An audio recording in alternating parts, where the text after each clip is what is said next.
EduTechGuys Radio, radio.edutechguys.com. The opinions expressed under the site and its programs are those of participants and not intended to and do not necessarily reflect the opinions of any specific educational entity, sponsor, company, state, or government agency. Hello and welcome to EduTechGuys Radio, brought to you by Southwest Arkansas Education Cooperative and Hope Public Schools. How you doing out there? I am David Henderson. And I'm Jeff Madlock. You okay over there, man? I had a small coronary.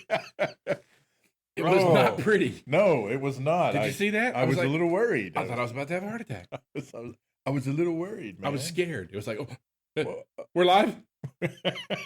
Like you've never done this before. Hey, good afternoon, everyone out there listening. Welcome to the show. Thank you very much. Hey, if you're trying to figure out where we are, what we're doing, what's happening, you can check us out at edutechguys.com. And you can also follow us, Twitter, hashtag ETGChat. We'll be monitoring that throughout the show. In the meantime, you can check us out on Twitter at EduTechGuys and or just about any other social media site in the world. Just do EduTechGuys and we're probably there. And if we're not there, let us know and we'll get there. Yeah. We don't have a Pinterest. Oh, I'm not Pinterested in anything. It's that show. Is that show? We're pretty excited. This is season 2, episode 7. 7? We're 7. rolling, man. This has been awesome. You know, it's funny where we come from. Pittsburgh? Well, when we first started this show, we started the room next door and a desk over there. That is true. No, it's interesting. We started with one microphone, 2 turntables, and a microphone.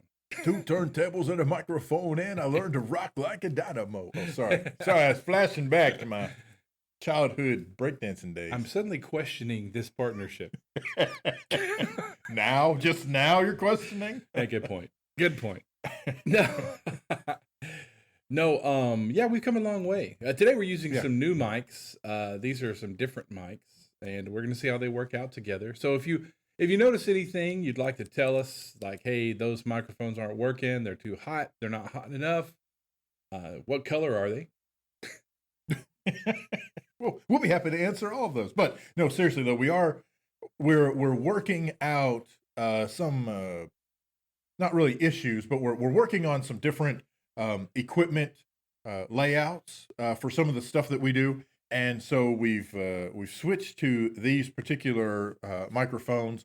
I don't know if I'm going to tell them what they are or not, but anyway, we're trying some different microphones in hopes that these work out pretty well, because then we want to take other microphones that we have and then be able to use those when we've got live interviews that we're doing. So we're working on building on to what we've been doing. So that's right, because we're all about the conference coverage. We are all about the conference coverage, live conference coverage. We're also all about the bass, I actually thought that's where you were going. I thought that's where you were going, and I was like, I think he's actually being serious. I wasn't going to let you steal my thunder. Ka-chigga. All right. Hey, it's going to be a great show today. We're going to try to jump into some talking about, it's the end of the summer. Holy smokes, has it flown by. It really has. Here in Hope, Arkansas, in Arkansas, we're 2 weeks away. We start the 15th, and that's starting at the end of this week. It's 2 weeks. So 2 full weeks away from the beginning of public school again. Well, here's the thing, though. That's from when the students get back, and actually a lot of the schools have their teachers coming back. Well, heck, a lot of districts, they're not their teachers per se, but some of their instructional specialists, instructional facilitators, those types of folks have already started coming back to school. And then next week, teachers in a lot of districts will be coming back into school, and they'll have professional development and getting their classrooms ready and that kind of stuff. And then the week after that, here come the students back to school. Welcome back. Is that this show? We're going to have a good time this show. We are going to have, you know what? Because we are we're just going to go off the cuff. I had something smart I was going to say, and then I lost it, and so it just Would you say it's good times? good times. Everybody needs it. Sorry. See, now we're just setting each other up. We are. No, seriously. So thank you to the 3 people who were listening, and we're sorry that you changed the channel or whatever it is you do on the line. On the line. You know, there's a crazy part. So yesterday, Eric... Scheninger. Thank you. Scheninger was here at the Southwest Arkansas Educational Co-op. That was awesome. I mean, it really was. And you know what's great is I didn't think about it, but what a great way to kick off professional development. That right before school professional development to get some great stuff in some brains. Yes. Because you're right. Now it's a lot of folks will be coming back next week, and then the very next week, 1 week before school, most schools bring in their teachers and start doing some heavy PD. Yes. You know, some district specific heavy PD. And what's interesting about that is that since the mindset has changed, and sorry, I completely. David was laughing at me. Sorry, it was the whole heavy PD. I was like, oh my gosh, where's he going with this? All right. So anyway, excuse me. What's interesting about this is that we're about to start the PD season. So a lot of things have changed over this last year, and I think a lot of things have changed this summer. Taking people into this next public school year. I mean, there's a lot going on in the nation. There's a lot going on education-wise, charter school-wise. You know, there's a lot of charter schools out there now. There's a lot of companies providing charter schools. Right. There's a lot of this technology. Makerspace has finally come into its own, and STEAM and STEM. And, you know, there's this hands-on, there's growth mindset, there's all this stuff going on. And I think it's interesting. I think we're going to start seeing this year especially some stuff that we've talked about on the show a lot is that we're going to see the one-to-one aspect of school districts, schools providing technology for students going on the wayside. Yes. And we talked about this at lunch, and we've talked about it before here. Yeah. And I think that Eric probably talked about it yesterday. But, you know, so I'm going to kick it out there. And I think it's one of those things that a lot of schools should pay attention to as they prep for the PD they're going to do in the next 2 weeks. And not that this is how it usually plays out, but most schools this week went, oh man, we've got PD in 2 weeks. So we better get that PD together for the next 2 weeks. It happens. Sure. Everybody takes on vacation, and there's other things we go to during the summer, and there's other workshops. But then it gets closer to the year. And I think that's the really interesting part of education. We go to things in late spring, mostly summer. I mean, ISTE is in the summer. Early summer. So it's... Okay. Hey, here's what's funny. There is no early summer anymore. Well, I mean, some schools get out as late as second or third week of June. true. And then they're back in school less than 2 months later. Yeah. So that sounds like that's a lot of time for a kid to be home. But that's really not a lot of time for what we do. But for what administrators and technology coordinators and curriculum coordinators do, that 2 months is like, oh, especially if you're traveling, you're seeing stuff, and new ideas hit you. Right. And like if that idea comes to you in July. So, you know, yesterday, Scheninger was here, and so folks got some ideas. Well, they really only have 2 weeks to implement those, or even thinking about implementing those. I mean, but here's the thing. You and I both know in anything you try to implement, especially as large as a school district is, and I mean that, even if it's a school district with 300 kids, you're still talking about 20, 30 teachers.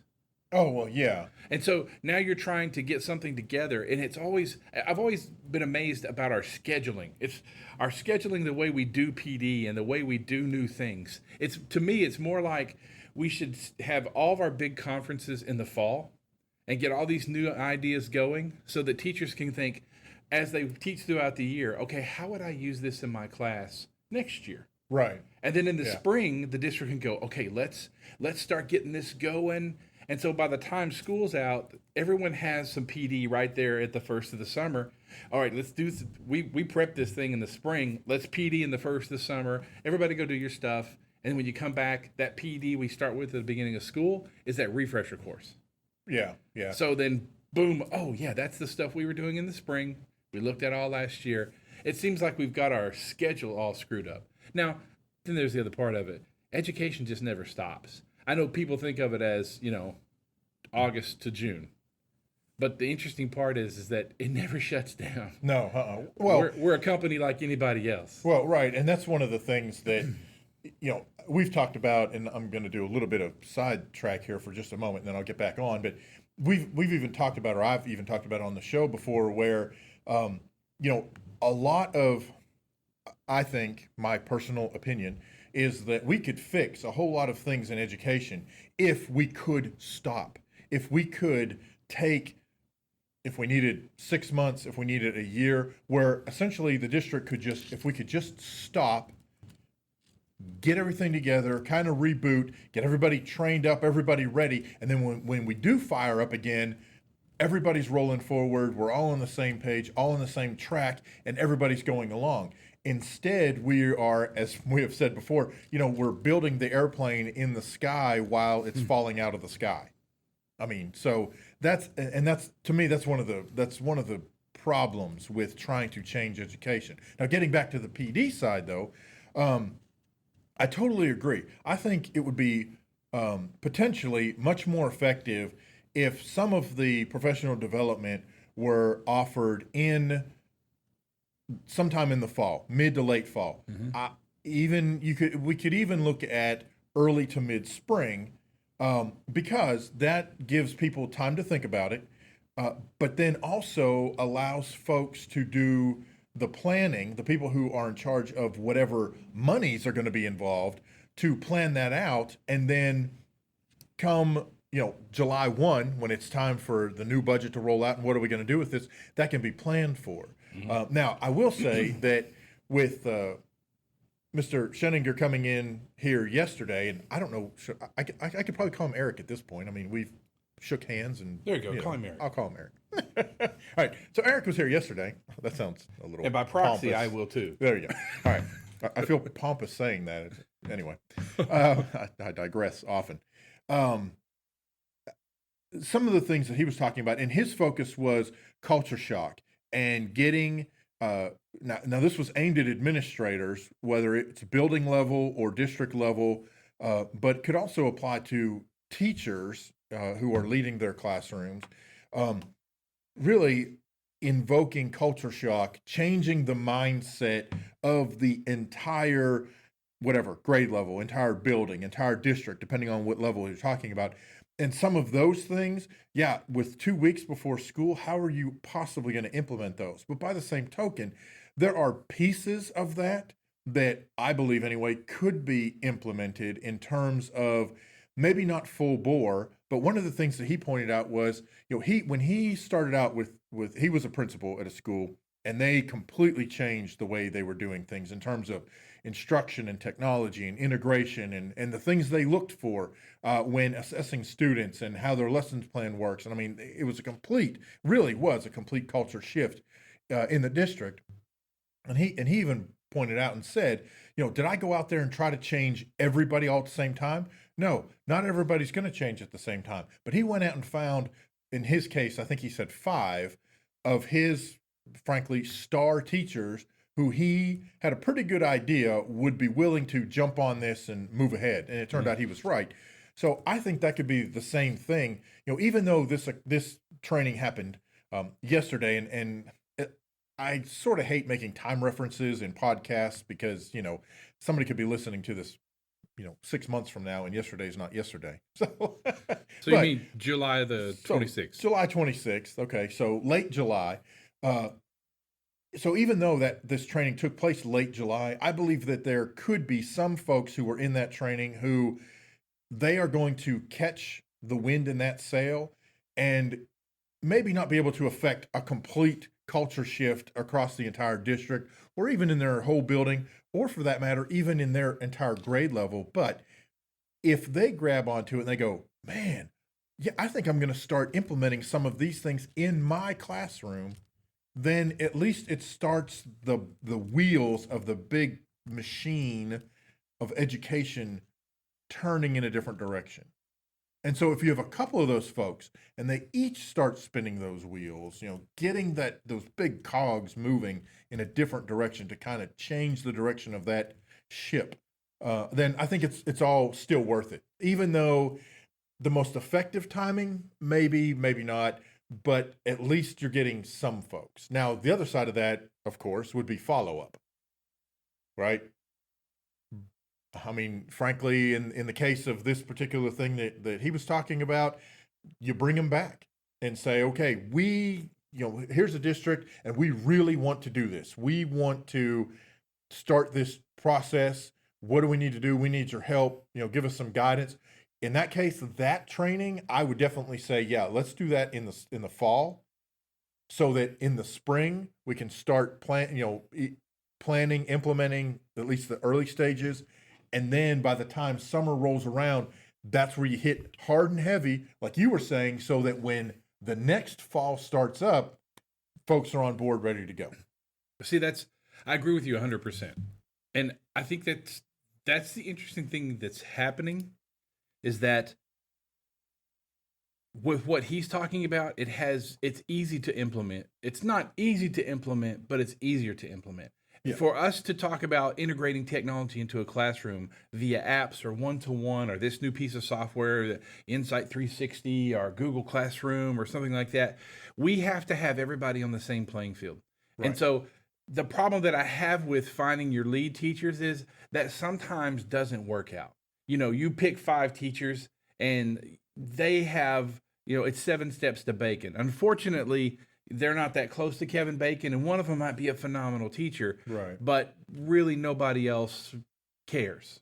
Yeah. I mean, I'm being honest, but that's what happens, and so it doesn't take off as you want it to. Now, if the district makes it mandatory and says, this is what we are going to do in every classroom, well, see, the technology part of it makes it hard because everybody's not technologically prepared for that. No. And so when you're trying to do Google Classroom or something, you've still got somebody pushing a folder across the desktop trying to copy it, that kind of thing. So, but see, the interesting part about this is what Mr.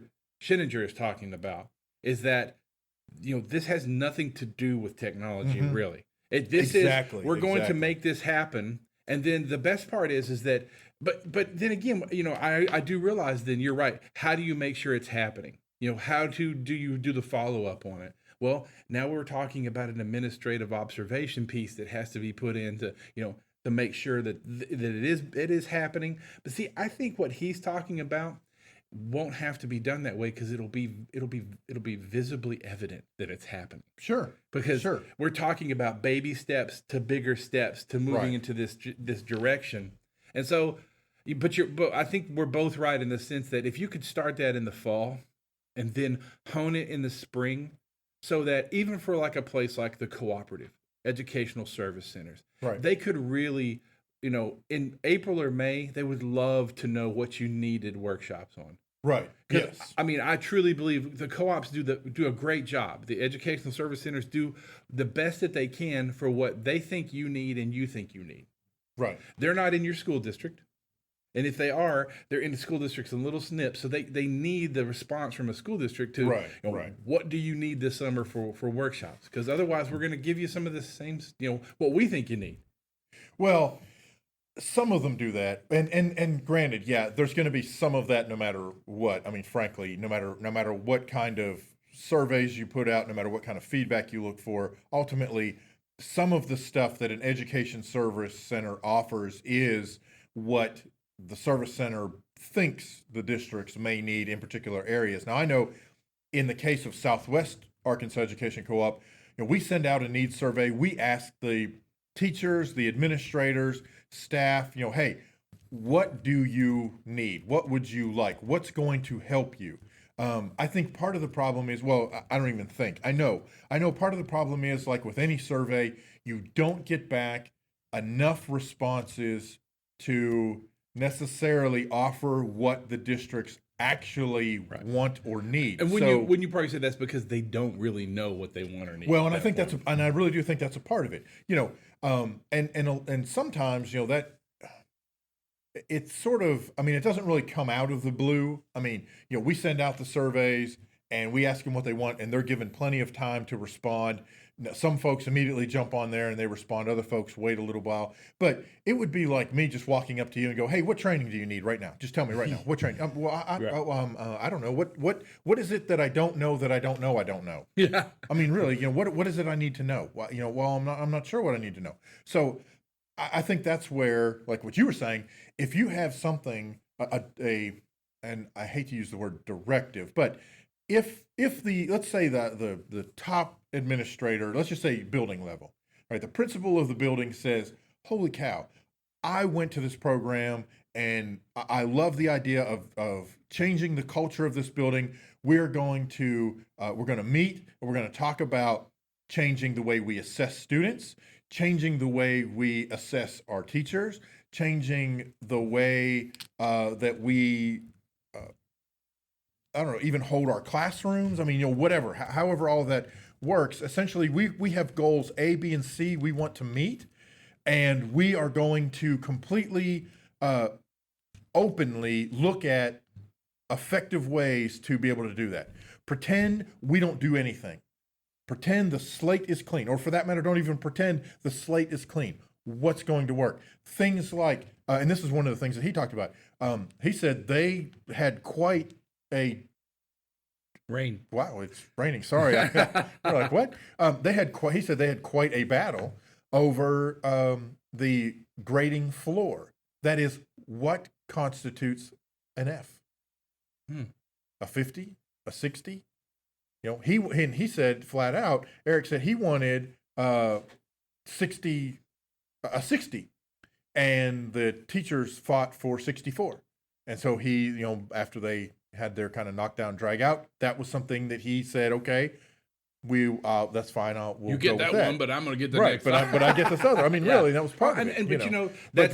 But one of the other things he said though was a year or two later, and I can't remember how long, but a year or two later, he said that several of the teachers who didn't like the number came back, or maybe it was the opposite.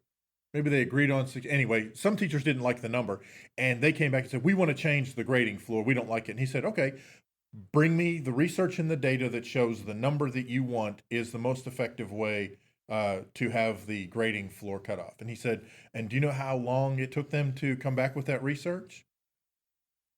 That he was still waiting for it. See. They didn't, once they were tasked with proving what it is, backing up what you want to change. And I think that's a big key part of that. The other part was there was buy-in from really most of the parties involved. I mean, they even had students involved with things like when they were developing the BYOD process, they brought the students in. Okay, well, hold that thought. I'm holding it. Because we're going to take a quick break, listen to a little music, so David and I can catch up on a few more things. Yeah. But hold that thought. When we come back, we're going to talk about streamlining that idea and the tech into the classroom and BYOD, and letting the teachers understand, making decisions like the grading floor and things like that. Yeah. Hey, you're listening to EduTechGuys.com, EduTechGuys Radio. Catch us out on Twitter /EduTechGuys. This is Trey Johnson and Jason Willman with a little Lo and Behold. We'll be right back with EduTechGuys. Jason, let's do a love song for the ladies. Blow it like you stole it this time. 1, 2, 1, 2, 3, 4.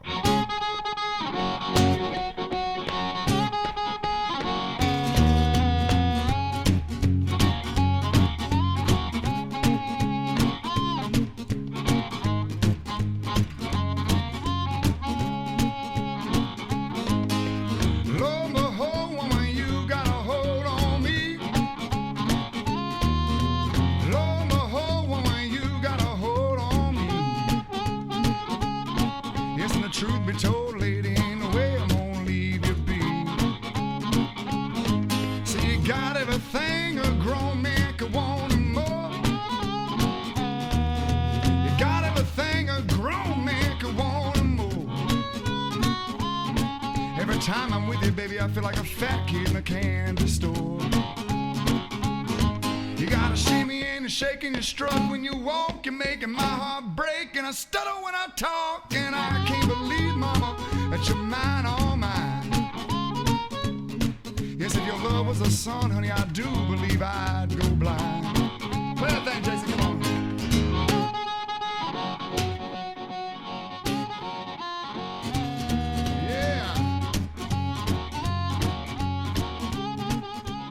Hey, you're listening to EduTechGuys.com, coming to you from Southwest Arkansas Educational Cooperative.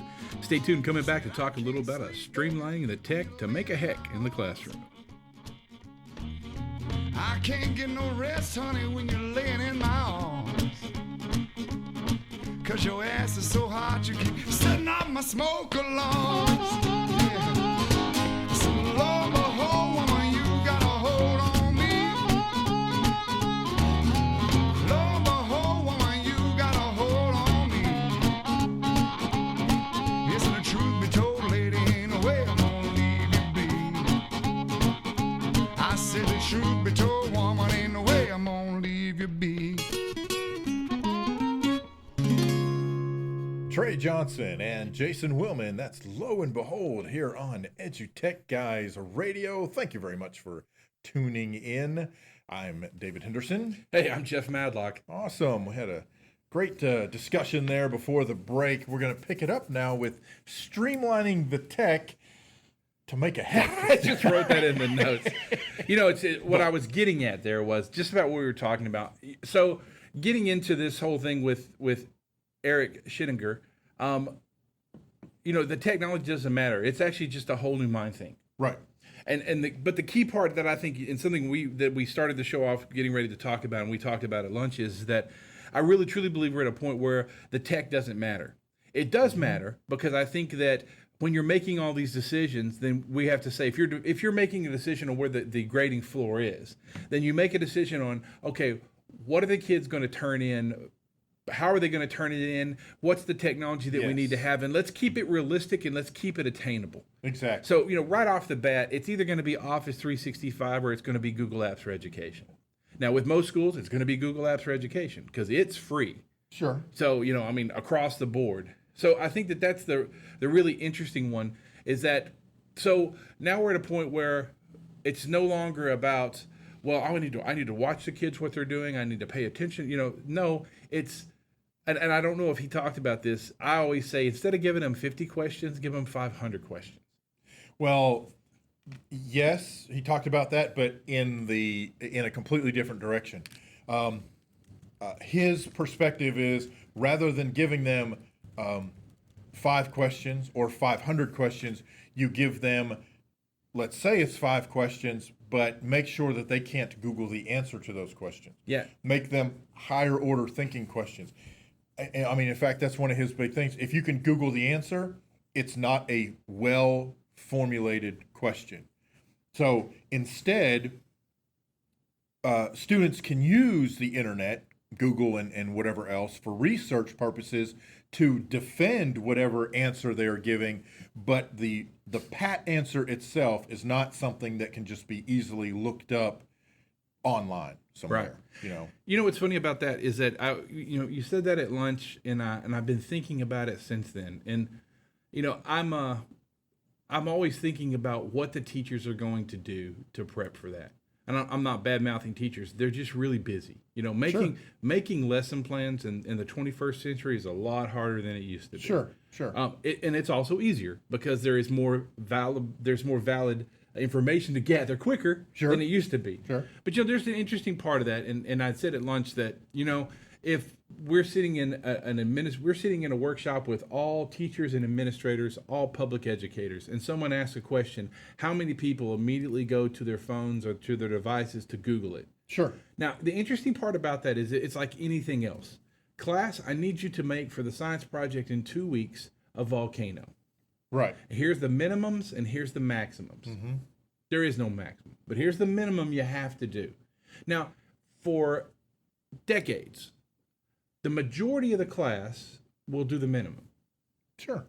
Now, then you have these kids that will do a little bit more than minimum because that's just what they are. But then you'll have those kids that do the sky's the limit. Right. Like, wow, that's almost like a real volcano. It burned me, whatever. I mean, Right, it's, right. it's one of those deals.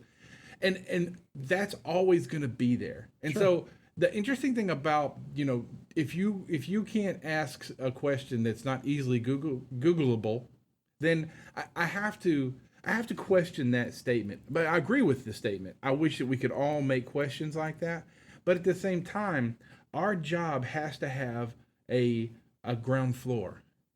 And we have have to be able to say that it's just like what's happening with standardized testing. We have to have a ground floor. So if you're making these questions that aren't Googleable, then you're talking about 60% of your kids are going to have a really hard time with those. Right. A really hard time with those. And just like anything else that is more advanced and or higher up in the order of thinking skills, you're not going to start with that. I mean, you're certainly not going to, Sure. As you're introducing a concept, there's going to be the questions that you could theoretically Google the answer to, or I look at it this way.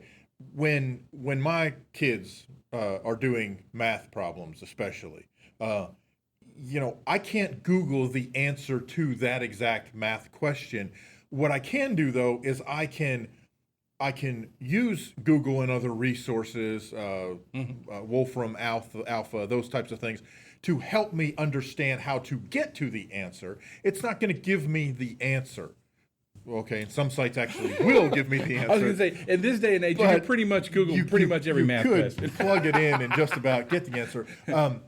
But part of it is also understanding how that answer came to be. Now, by the same token, going to what you were saying, I absolutely agree that we need to ask questions sometimes that are pure black and white, pure, yes, I could Google that answer, because I think that helps build that understanding.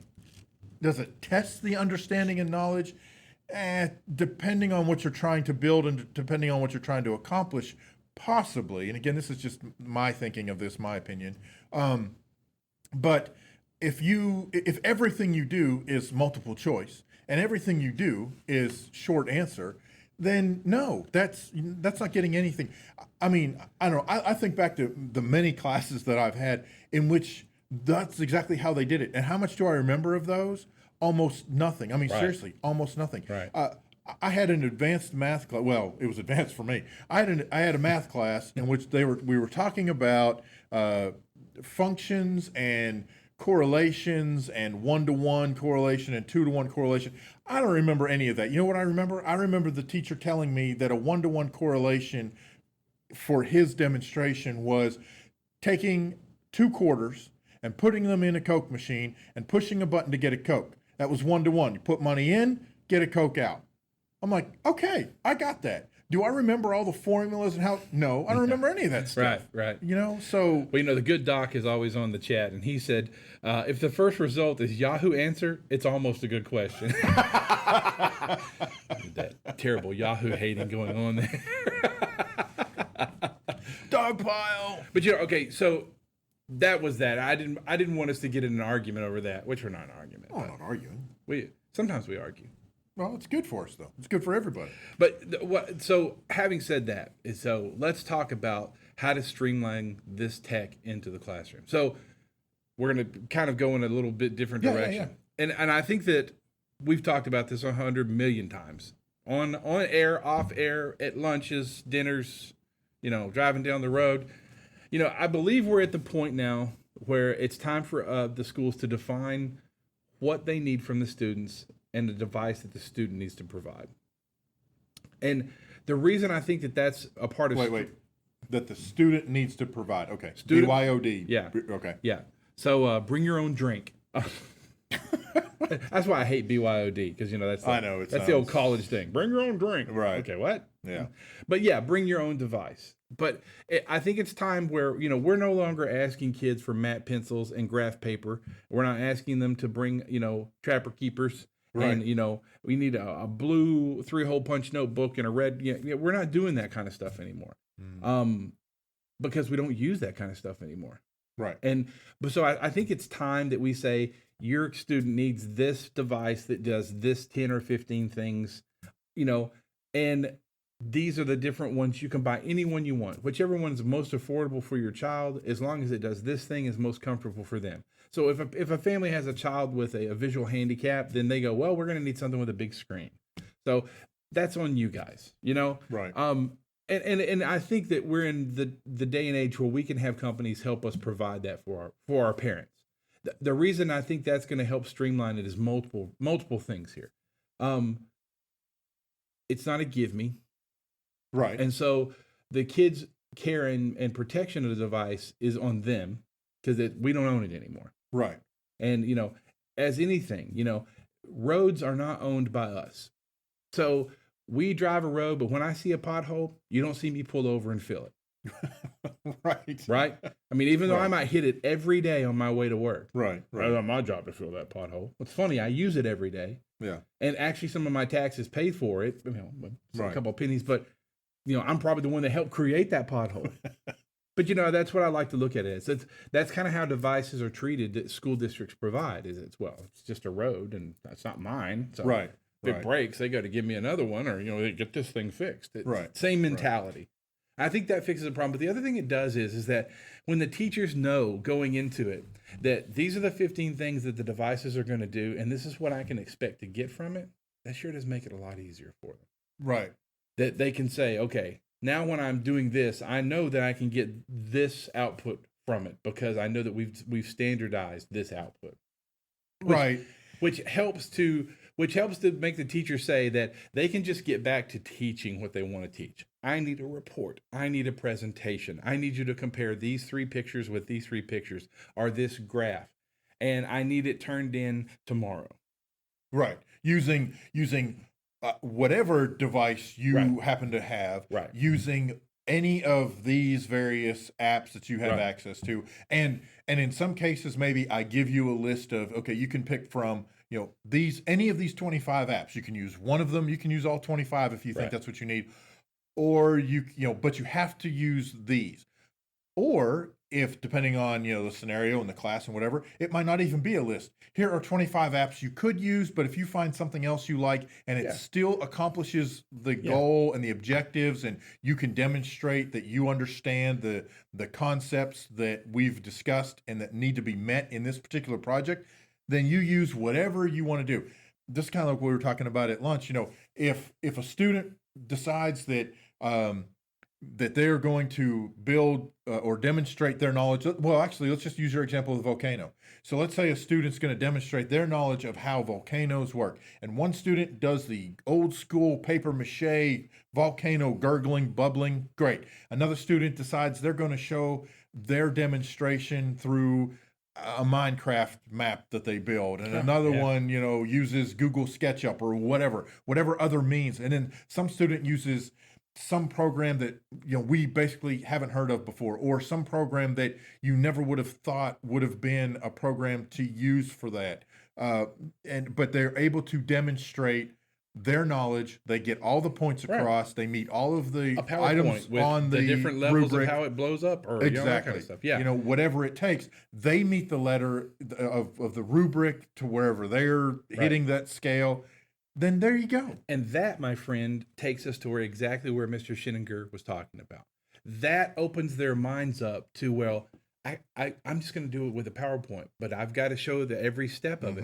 I'm going to do it with Minecraft. And now we're talking about asking a question that you can't Google. Right. That it's got to be creative on your part, and I have to think about how I'm going to do it. Right. So to me, that fits both parts. And I think doing it that way saves us a ton of time. Now, see, I'm going to wait for you to make it in paper mache, come over that night before, video your volcano erupting, and make a movie and turn it in as my own. So this is me. I don't think that works. This is me knowing how a volcano works. Is David did all the work, so I videoed it and I put all the titles down at the bottom of it. Yeah. But that's still interesting. The things that you could do. Sure. This kid took all these video clips from all these volcanoes erupting and blah blah blah, and edited them all together and put the necessary information and made a movie and said, "Here's my 1 minute and 30-second of what happens with a volcano." And this was Mexico in 1919, and it started off as a molehill, and then it blew up, and then did the whole thing, and took historical pictures and video clips and put them all together. But see, to me, that immediately hits what Eric was talking about of like. there's something that really expands the mind. Right. The teacher doesn't have to say, you must turn it in PowerPoint. Right. You must do this in Google Slides. Right. No, it's, this is what I want from you. Now, see, there's that scary part for some teachers, because then it comes down to, because we can all agree that if everybody in the majority of people in the classroom did let's say a PowerPoint, and then David brought in a massive paper mache volcano that erupted and did all this really cool stuff, how do I grade that against that? You see, there's where it gets hard for teachers. Is I've got 3 PowerPoints, 2 Minecrafts, a paper mache, and so teachers, that will be one of the first complaints is, no, I want it all turned in, double spaced on a 1-inch margin, because to them. But, well, right. I mean, that's where changing the mindset comes in, but that's also where using something like a rubric, and I'm not saying you have to use a rubric, but something that allows for objective flexibility, for lack of a better word, and I may have just made that up. If I did, you can make sure you attribute that to me. Say that again. Objective flexibility. Put it in the notes. Put it in the notes. And here's what I mean by that. What I mean is it has to be a scale in which you can objectively evaluate whatever the product is, allowing the flexibility for various projects that fit in that rubric or in that scoring scale or whatever it is. So if you have a student who makes a PowerPoint, they are evaluated on the same objective items that are in that rubric, that scoring guide, whatever, that someone who does Minecraft. The vehicle is not the issue. It's is the end product demonstrating the student knowledge? That's what it is. And ideally, is the end product demonstrating student mastery of the topic that is being, assessed? Right. Right. It's not how that's being delivered. This kid did this in Minecraft. Ooh, that's awesome. Yeah, that's great. This other student did a Steven Spielberg-esque, or maybe they're more fans of Stanley Kubrick-esque, right? They did this video, great. And that's cool. And it definitely has the wow factor, but the wow factor is not part of the evaluation. You could have easily written a 5-page paper that was double spaced with this particular font and blah, blah, blah, blah, blah. And there's nothing wrong with that. As long as that end product is objectively evaluated against whatever that scoring mechanism is. And that's what I mean by objective flexibility. Interesting. That's I don't know. That's my take on it. I think that's where it doesn't matter whether it's PowerPoint, whether it's a Prezi, whether it's a Storybird picture book, whether it is a bunch of edited video clips, again, Minecraft, I don't know, BeamNG, you name it, some program that the students are using to demonstrate their content knowledge. That doesn't matter. The vehicle doesn't matter. It's, did they get to the destination of explaining their understanding of the content as it's being requested and assessed? Do you realize the amount of professional development that could be built around just this discussion, just about what Eric talked about and how it could be blown out? Oh, yeah. And how just his one-day talk or his, one of his books, I mean, building it. And there's the interesting part is this is specific PD, specific to a school district or a school. Yes. Or even a certain grade level. Oh, because this all has to do with, what we do in Hope is different than 30 minutes down the road. Right. Right.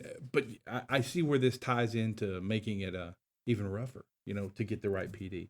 Hey, listen, we're going to take a quick break, hit a little music, and come back and talk a little bit about Google Apps for Education. It'll also be time for our Google Tip of the Week. Hey, today's second featured artist is David. No. Yes. No, not seriously. It's not. Oh it's man, I was gonna. It's you want to announce this? I can. It's Nick C, Pittsburgh-based musician, and yes, my cousin. So he gets all kinds of props on the show. But take a listen, and you'll understand why we love to feature his music. This is Nick C, Completely Yours.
You're listening to EduTechGuys, radio.edutechguys.com. We'll be back in just a moment.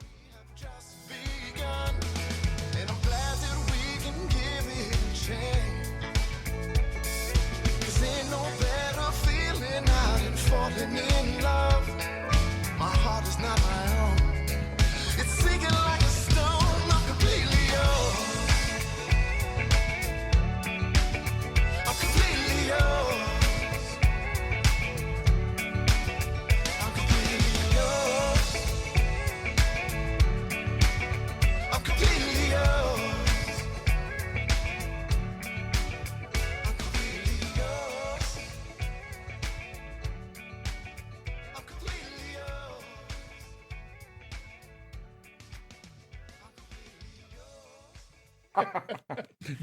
David and I were talking about the Google tip of the week, and I realized I don't hear any more music playing. Well, and just real quickly, we had a question from the good doc. He addressed it directly to me. Would I say the end result of student work can show more about understanding of a subject than the path picked? And I would say absolutely. I mean, that is the ultimate goal. What is the end product and how that demonstrates what they know? So yes, the short answer is yes. That's the short answer. There you go. Yes. Holy cow. Hey, you know what? Speaking of short answers or something, I don't know. We, in addition to the weekly show that we do, we also do live conference coverage out and about. And so I want to tell you about a few things coming up. In October, we're going to be live at the Arkansas Conference of Technology. And if it's in the same place it was last year, that'll be up in North Little Rock. So that's going to be cool.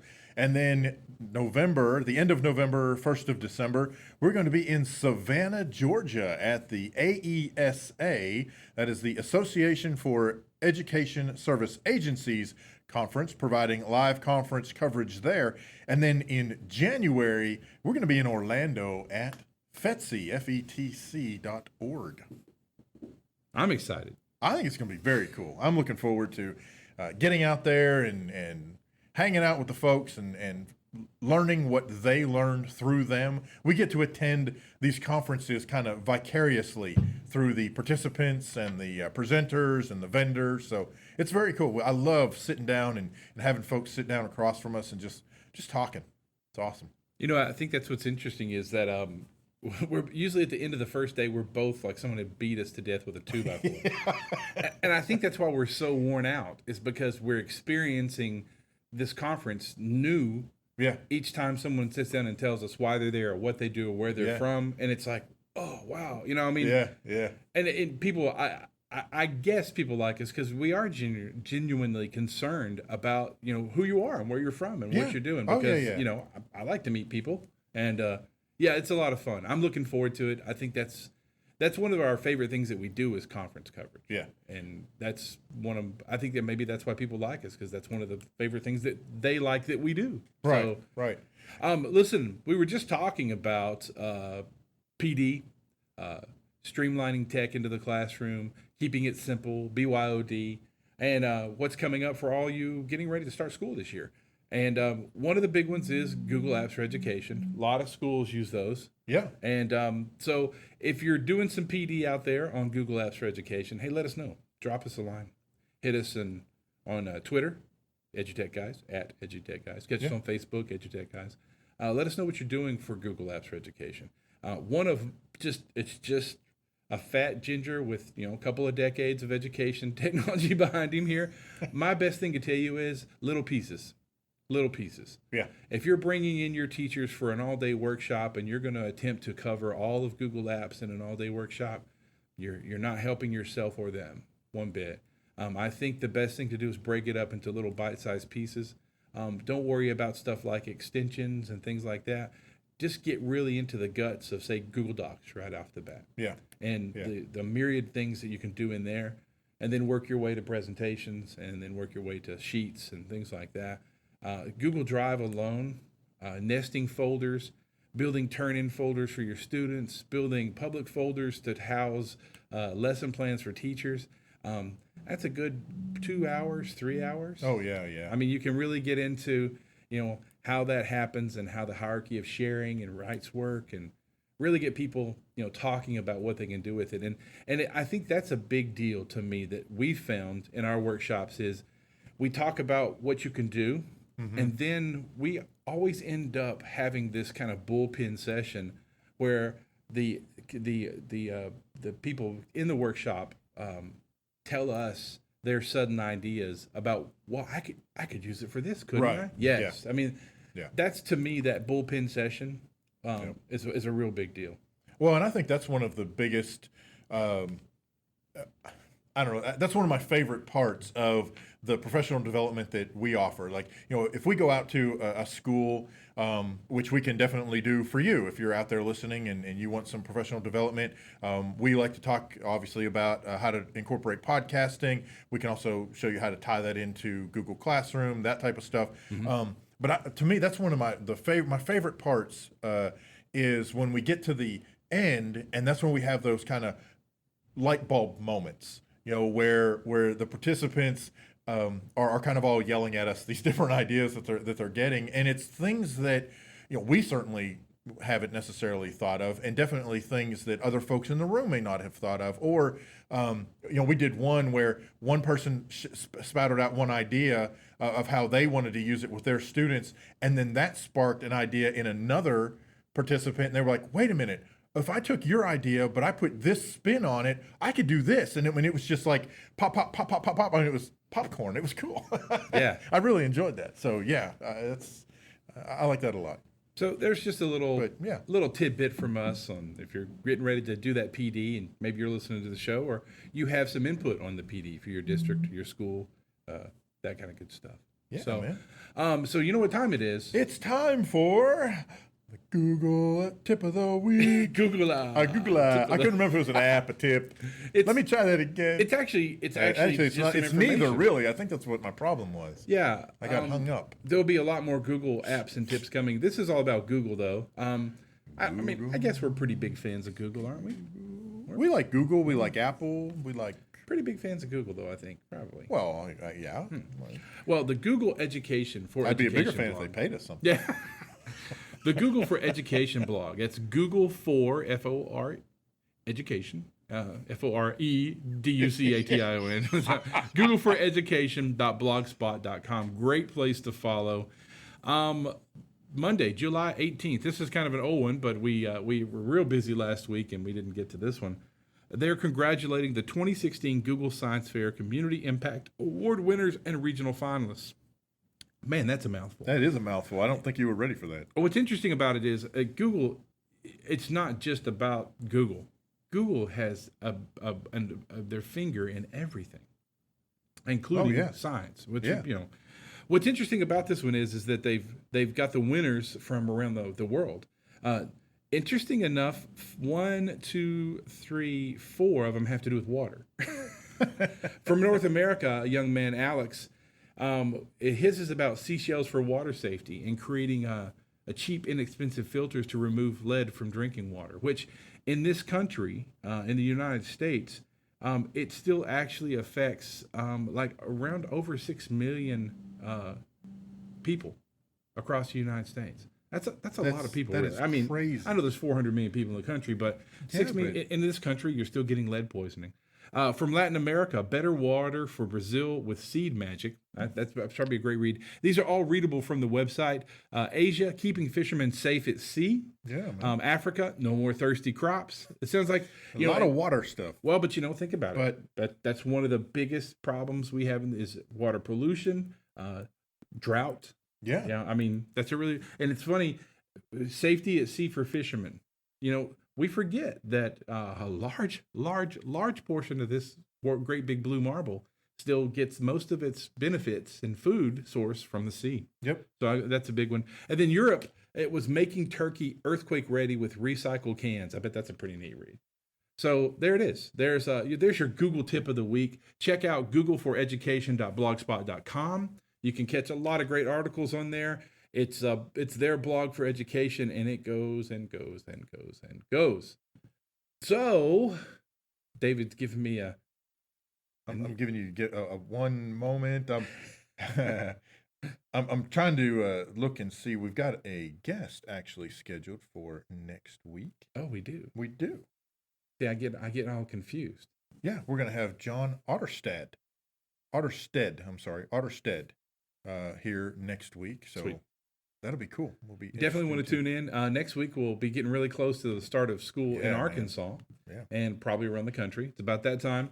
And if you ever want to let us know what's going on in your neck of the woods, visit the website, www.edutechguys.com. Drop down to the bottom, fill out the contact form, let us know who you are, what you're doing, and all that good stuff.